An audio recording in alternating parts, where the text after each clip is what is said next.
ప్రభునామానికే మహిమ కలుగును గాక. కూడి వచ్చిన మీ అందరికీ, కర్మల ఆత్మీయ సహవాస సంఘ విశ్వాసులందరికీ మన ప్రభువును ఆయన ప్రియ కుమారుడునైన యేసుక్రీస్తు వారి శ్రేష్టమైన నామలో శుభములు మరియు అందరికీ వందనాలు. ఇర్మియా గ్రంథం 31వ అధ్యాయాన్ని మనం ధ్యానం చేసుకుంటున్నాం. ఇర్మియా గ్రంథం 31వ అధ్యాయం. ఇందులో ముఖ్యమైన అంశం ఏంటంటే కృపాసహితమైన క్రొత్త నిబంధన. కృపాసహితమైన క్రొత్త నిబంధన ఇశ్రాయేలుతో దేవుడు చేయుట ప్రాముఖ్యంగా మనం ఈ అధ్యాయంలో చూడవచ్చు. గత దినం 20 వచనాల వరకు మనం ధ్యానం చేసుకున్నాం. 21వ వచనం 22వ వచనం చదివితే, ఇశ్రాయేలు కుమారి సరిహద్దు రాళ్లను పాతించుము, దోవచూపు స్తంభములను నిలవబెట్టుము, నీవు వెళ్ళిన రాజమార్గము తట్టు నీ మనస్సు నిలుపుకొను, తిరుగుము, నీ పట్టణములకు తిరిగి రమ్ము, నీవు ఎన్నాళ్ళు ఇటు అటు తిరుగులాడదు, విశ్వాసఘాతుకురాల, యెహోవా నీ దేశములో నూతనమైన కార్యము జరిగించుచున్నాడు, స్త్రీ పురుషుని ఆవరించును. ఇశ్రాయేలులకు ప్రభు సరిహద్దులు నిర్మిస్తూ ఉన్నాడు. సరిహద్దు రాళ్ళు పాతించు, దోవచూపు స్తంభాలు నిలబెట్టు, నీవు వెళ్ళిన రాజమార్గము తట్టు నీ మనస్సు నిలుపుకో, తిరుగు, నీ పట్టణములకు తిరిగి రమ్ము. ఇశ్రాయేలీలు విశ్వాసఘాతకులుగా ఉన్నారు. అంటే తమ్మును దేవుడు ఏర్పరచుకుని ప్రత్యేకపరుచుకుని ఒక గొప్ప జనాంగంగా దేవుడు చేశాడు. అబ్రహామును ఏర్పాటు చేసుకుని అబ్రహాము సంతతి అయిన ఇశ్రాయేలీల్ని దేవుడు ఆశీర్వదించి ఒక ఉన్నతమైనటువంటి స్థానాన్ని దేవుడు వారికి ఇచ్చాడు. దేవుడు వారిని ఏర్పరచుకున్నాడు. ఎందుకంటే తాను సత్యవంతుడైన దేవుడని లోకానికి వారి ద్వారా ప్రచురపరుచుకోవాలనేది దేవుని యొక్క ఉద్దేశం, దేవుని సంకల్పం. ఈ లోకానికి యూదుల ద్వారానే దేవుడు తన వర్తమానాన్ని అందించాలని కోరుకున్నాడు. అందుకే వారి యొక్క భాష హిబ్రూ భాషలో పాత నిబంధన గ్రంథాన్ని దేవుడు మనకు అనుగ్రహించాడు. అంటే వాక్యం ఇశ్రాయేలుల ద్వారా లోకానికి ప్రచురితం అవ్వాలి. అంతేకాదు, ఇశ్రాయేలుల జాతిలో నుండే మెస్సయ్య రావాలి. అది దేవుని యొక్క నిత్య సంకల్పం. అయితే ప్రజలు అంటే ఇశ్రాయేలీలు ప్రభువుని విసర్జించి విశ్వాసఘాతకులయ్యారు. అందువల్ల వాళ్ళ పరిస్థితి ఎలా ఉందంటే వారు చెరలోనికి వెళ్ళిపోయారు.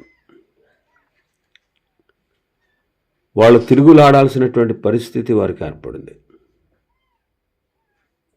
అయితే ప్రభు అంటారు, ఎన్నాళ్ళు నువ్వు ఇటు అటు తిరుగుతావు, ఎన్నాళ్ళు నువ్వు నన్ను విడిచిపెట్టి ఇటు అటు తిరుగుతావు, నా వైపు మళ్ళుకో, ఇదిగో నీ దేశంలో దేవుడు గొప్ప కార్యం జరిగిస్తూ ఉన్నాడు, నూతనమైన కార్యాన్ని జరిగిస్తున్నాడు. కాబట్టి నువ్వు వెళ్ళిన త్రావను గుర్తుపెట్టుకుని తిరిగి నీ పట్టణాల్లో ప్రవేశించు, నీ మనసు నిలుపుకో, నీవు పట్టణంలో ప్రవేశించు, యెహోవా నీ దేశంలో నూతనమైన కార్యము జరిగిస్తున్నాడు, స్త్రీ పురుషుని ఆవరించును. క్రైస్తవ జీవితంలో నీతి విషయమైనటువంటి నిర్బంధం ఉంది. క్రైస్తవులు అంటే క్రీస్తుని అంగీకరించిన వారు విశ్వాసం ఉంచి వాక్యాన్ని నమ్మి వాక్యాన్ని విని విశ్వసించి మారు మనసు పొంది రక్షణ పొందినవారు దేవునికి విధేయులై జీవించాలి. దేవునికి విధేయులై జీవించాలి. రోమపత్రిక 6వ అధ్యాయం 20వ వచనం. మీరు పాపమునకు దాసులై ఉన్నప్పుడు నీతి విషయమై నిర్బంధము లేని వారై ఉన్నారు. అప్పటి క్రియల వల్ల మీకేం ఫలం కలిగింది? వాటిని గురించి మీరు ఇప్పుడు సిగ్గుపడుతున్నారు కదా. వాటి అంతం మరణమే. అయితే ఇప్పుడు పాపం నుండి విమోచించబడి దేవునికి దాసులైనందున పరిశుద్ధత కలుగుటే మీకు ఫలం. దాని అంతం నిత్య జీవం. ఒకప్పుడు మనం పాపమునకు దాసులం. నీతి విషయమైన నిర్బంధం లేదు మనకి. ఇప్పుడు పాపాన్ని విడిచిపెట్టాము. మన అవయవాల్ని నీతికి సాధనాలుగా అప్పగించుకోవాలి. నీతికి సాధనాలుగా మన అవయవాల్ని అప్పగించుకోవాలి. ఒకప్పుడు విశాలమైన మార్గంలో ఉండేవాళ్ళం. కానీ ప్రభు అన్నారు, ఇరుకు ద్వారమున ప్రవేశింపండి. ఇరుకు ద్వారమున ప్రవేశించండి. నాశనమునకు పో ద్వారము వెడల్పు, ఆ దారి విశాలమై ఉన్నది. దాని ద్వారా ప్రవేశించేవారు అనేకులు. కానీ జీవమునకు పో ద్వారం ఇరుగ్గా ఉంటుంది. ఆ దారి సంకుచితమైంది. దాన్ని కనుగొని వారు కొందరే అంటారు. కాబట్టి ఇశ్రాయేలీలకు ప్రభు సరిహద్దు రాళ్ళు బాధించమని, త్రోవచూపు స్తంభాలు నిలబెట్టమని, తిరిగి రమ్మని, అటు ఇటు తిరుగుట మానమని, తిరిగి వారి పట్టణాల్లో ప్రవేశించి దేవుడు చేయబోయే గొప్ప కార్యాన్ని చూసి స్త్రీ పురుషుడిని ఆవరిస్తుంది అంటాడు. స్త్రీ పురుషుని ఆవరించును. స్త్రీ అంటే సంఘం, పురుషుడు అంటే ప్రభు అయిన యేసుక్రీస్తు వారు.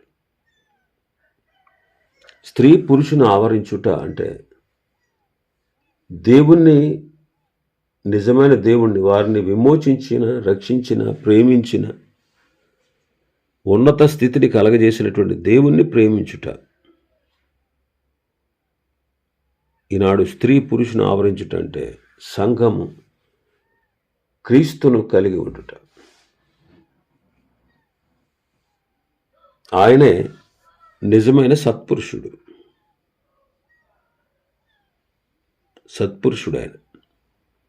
ఆయన దేవుడు. ఆయనే దేవుడు. ఆయనే నిజమైన దేవుడు. ఆయన మాత్రమే దేవుడు. ఆయన ఒక్కడే దేవుడు. కాబట్టి ఆయన సంతతి అయిన, ఆయన ప్రజలమైన, ఆయన బిడ్డలమైన, ఆయన సంఘమైన మనం ఆయన్నే ఆవరించాలి. ఆయనతోనే మన జీవితాన్ని కొనసాగించాలి. ఇశ్రాయేలీయులు తన సొంత దేశంలో నూతనమైన కార్యాన్ని కండ్లారా చూస్తారు. మనం కూడా పాత పురుషుడైనటువంటి పాప స్వభావాన్ని విడిచి క్రీస్తులో మనం నూతనంగా కొనసాగాలి. ఇశ్రాయేలీయులు తిరిగి తమ దేశంలోనికి రావడం ఇక్కడ మనం చూస్తున్నాం. సంఘం కూడా క్రీస్తు ఆశీర్వాదాల్లో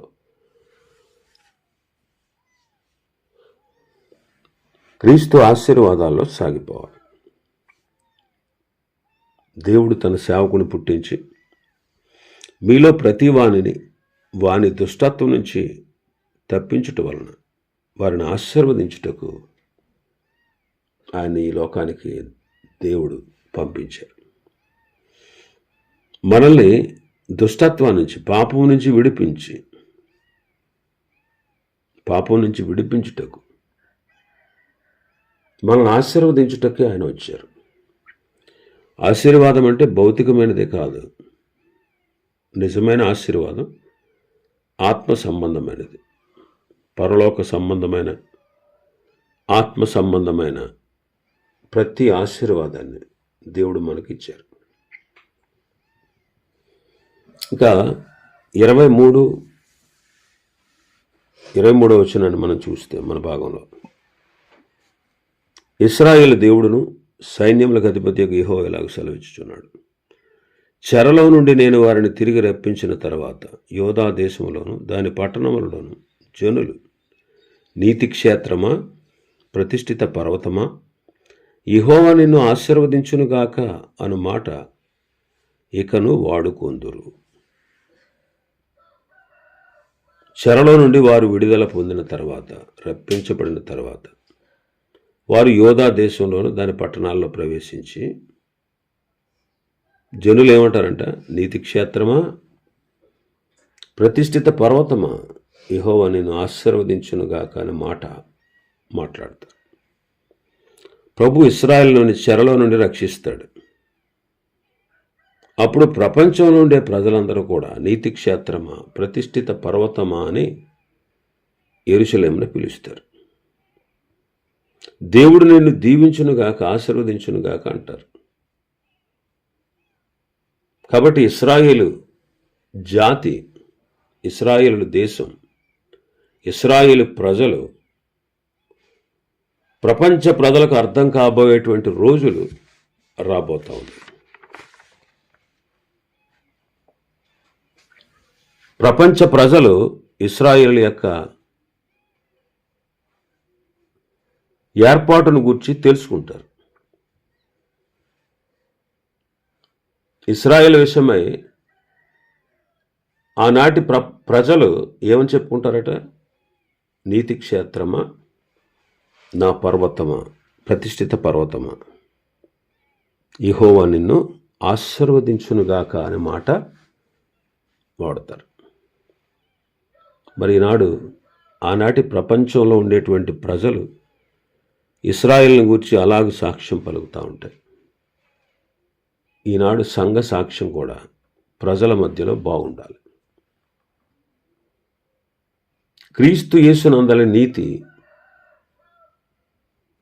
సంఘంలో గుర్తించబడాలి. లోకం గుర్తించాలి ఆయన నీతిని. లోకం గుర్తించేటట్లుగా మనం ప్రవర్తించాలి. ప్రభు అంటారు కదా, మనుషులు మీ సత్క్రియలు చూచి పరలోకమందున్న మీ తండ్రిని మహిమపరచునట్లు వారి ఎదుట మీ వెలుగు ప్రకాశింపనీయుడి అంటారు. మనుషులు మీ సత్క్రియలు చూచి పరలోకమందున్న మీ తండ్రిని మహిమపరిచే విధంగా వారి ఎదుట మీ వెలుగును ప్రకాశింపనీయుడి అంటారు. కాబట్టి విశ్వాసిని గూర్చినటువంటి సాక్ష్యం లోకంలో కనుపరచాలి. లోకం గుర్తించాలి. పేతురు మొదటి పత్రిక 2వ అధ్యాయం 12వ వచనం, అన్ని జనులు మిమ్మును ఏ విషయంలో దుర్మార్గులని దూషింతురో ఆ విషయంలో వారు మీ సత్క్రియలను చూచి వాటిని బట్టి దర్శన దినమున దేవుని మహింపరచునట్లు వారి మధ్యను మంచి ప్రవర్తన కలవారై ఉండవలనని మిమ్మును బతిమాలు కొనుచున్నాను. అన్ని జనులు మిమ్మును ఏ విషయంలో దుర్మార్గులను దూషిస్తారో ఆ విషయంలో వారు మన సత్క్రియలను చూచి వాటిని బట్టి దర్శన దినమందు దేవుని మహింపరుస్తారు. అలా మహింపరిచే విధంగా వారి మధ్యలో మనం మంచి ప్రవర్తన కలవారై ఉండాలి. మంచి ప్రవర్తన కలిగిన వారుగా ఉండాలి. ఇంకా మన భాగంలోకి వస్తే 24వ వచనం, అలసి ఉన్న వారి ఆశను తృప్తిపరచుదును, కృషించిన వారిని అందరినీ నింపుదును అంట. అలసి ఉన్న ఇశ్రాయేలీయులకు సంతోషం, అలా సంతోషించే గడియ రాబోతా ఉంది. కృషించిపోయిన ఇశ్రాయేలీయులు సంతోషంగా ఉండేటువంటి గడియ రాబోతా ఉంది. ఈనాడు సంఘం కూడా ప్రస్తుతం క్రీస్తులో తృప్తి పొంది ఆనందించాలి. క్రీస్తులో తృప్తి పొంది ఆనందించాలి. అందుకే ఫిలిప్పీ పత్రికలో పౌలు గారు అంటారు, ఎల్లప్పుడూ ప్రభువునందు ఆనందించుడి. మరలా చెప్పుదును, ఆనందించుడి. మీ సహనాన్ని సకల జనులకు తెలియబడనీయుడి. ప్రభువు సమీపంగా ఉన్నాడు. దేనిని గూర్చి చింతపడకూడదు, కానీ ప్రతి విషయంలో ప్రార్థన విజ్ఞాపనల చేత కృతజ్ఞతాపూర్వకంగా మీ విన్నపాలు దేవుడికి తెలియజేయాలి. అప్పుడు సమస్త జ్ఞానమునకు మించిన దేవుని సమాధానం యేసుక్రీస్తు వలన మీ హృదయములకును మీ తలంపులకును కావలి ఉంటుంది అంటున్నాడు. కాబట్టి ఎల్లప్పుడూ మనం ప్రభువులో ఆనందించాలి. ఇశ్రాయేలీయులు సంతోషించే గడియ, ఇశ్రాయేలీయులు కృంగిపోయిన కృషించిపోయిన వారు నింపబడే గడియ రాబోతా ఉందని ప్రభువు వారికి చెప్పారు. అలాగే నాడు మనం కూడా క్రీస్తులో తృప్తి పొందుచు మనం ఆనందించాలి. ఆశ్చర్యకరమైన తన వెలుగులోనికి మనల్ని పిలిచిన వాని గుణాతిశయాల్ని మనం ప్రచురపరచాలి. మరి మన జీవితంలో ఈ విషయాన్ని సాధకం చేసుకోవాలి. ఇంకా మన భాగంలోకి వస్తే 25వ వచనం, కావున సేద్యం చేయవారేమి, మందలతో తిరుగులాడువారేమి, యోధావారందరూ పట్టణస్థులందరూ వారి దేశంలో కాపురం ముందురు. ఇశ్రాయేలీయులు తమ సొంత దేశంలో కాపురం ఉంటారు. హెబ్రీ పత్రిక 11వ అధ్యాయం 13వ వచనాన్ని చూస్తే, వీరందరూ ఆ వాగ్దానముల ఫలము అనుభవింపకపోయినను దూరము నుండి చూచి వందనము చేసి తాము భూమి మీద పరదేశులమును యాత్రికులమై ఉన్నామని ఒప్పుకొని విశ్వాసము గలవారై మృతి పొందిరి. ఎవరు వీళ్ళు? అబ్రహాము, ఇస్సాకు, యాకోబు విశ్వాస వీరులు అన్నమాట. వీళ్ళంతా విశ్వాస వీరుల జాబితా ఇది. వీరందరూ కూడా దేవుడు తమకిచ్చిన వాగ్దానాల ఫలాల్ని అనుభవించలేదు, కానీ ఆ వాగ్దానాలు వారి జీవితాల్లో నెరవేరాలంటే వారి జీవితకాలం సరిపోదు, కొన్ని తరాలు గడవాలి. ఆ తరాలు గడిచిన తర్వాత దేవుడిచ్చిన వాగ్దానం వారి జీవితాల్లో సార్థకమవుద్ది. కాబట్టి దూరం నుండి చూచంటే జరగబోయే వాటిని విశ్వాసంతో నిరీక్షించి, నిజమే దేవుడిచ్చిన వాగ్దానాలు నిజమే, అవి నా జీవితంలో సార్థకమవుతాయి, నేను బ్రతికొండగా జరగకపోయినా నా పిల్లల తరాల్లో ఆ వాగ్దానాల్ని దేవుడు నా బిడ్డలకి స్వతంత్రించబోతున్నాడని నిరీక్షణ కలిగి, అంటే దూరం నుండి చూసి వందనము చేసి, అంటే దేవుడిచ్చిన వాగ్దానాలను నమ్మి విశ్వసించి, నేను భూమి మీద పరదేశంలో యాత్రికులు ఎంతో కాలం ఉండం ఈ లోకంలో, పరదేశులు యాత్రికులు అన్నా అని వారి జీవితాలను చాలించి ప్రభునందు మృతి పొందారు. విశ్వాసము గలవారై మృతి పొందారు. ఇలా చెప్పేవాళ్ళు ఏం వెతుకుతున్నారంటే తమ స్వదేశాన్ని వెతుకుచున్నామని విశదపరుచుచున్నారు కారా. వారు ఏ దేశము నుండి వచ్చిరో ఆ దేశమును జ్ఞాపకమందుంచుకున్న ఎడల మరలా వెళ్ళుటకు వారికి వీలు కలిగి ఉండు. వారు మరి శ్రేష్టమైన దేశాన్ని, అనగా పరలోక సంబంధమైన దేశాన్ని కోరుతున్నారు. అందుచేత దేవుడు తాను వారి దేవుడును అని అనిపించుకోవడానికి దేవుడు వారిని గురించి సిగ్గుపడలేదు. ఎందుకంటే ఆయన వారి కొరకు ఒక పట్టణాన్ని స్థాపించాడు. కాబట్టి పునాదులు గల పట్టణం కోసం అబ్రహాం ఎదురు చూశాడు. ఇస్సాకు, యాకోబు వారి జీవితాల్లో దేవుడు వారికి ఇచ్చిన వాగ్దానాలు వారు బ్రతికి ఉండగా దాన్ని అనుభవించలేకపోయారు. అయినా అవి నిజమని దేవుడు చేస్తాడని విశ్వసించి విశ్వాసము గలవారే మృతి పొంది ఈ లోకం మాకు శాశ్వతం కాదు, పరలోకము దేవుడు ఏర్పాటు చేసే ప్రదేశం శాశ్వతమైన దాని కొరకు భూమి మీద వారు ఎదురు చూచారు. ఇశ్రాయేలుని చూడండి, వారు తమ సొంత పట్టణం మందు నివాసం ఉంటారంట. ఈనాడు మనం కూడా శాశ్వతమైనటువంటి పరలోకంలోనే మనం నివాసం ఉంటాం. ప్రకటన గ్రంథంలో 21వ అధ్యాయంలో మనం చూసినట్టు 3వ వచనంలో, ఇదిగో దేవుని నివాసము మనుషులతో కూడా ఉన్నదే, ఆయన వారితో కాపురముండును, వారాయన ప్రజలయందురు, దేవుడు తానే వారి దేవుడై ఉండి వారికి తోడై ఉండును.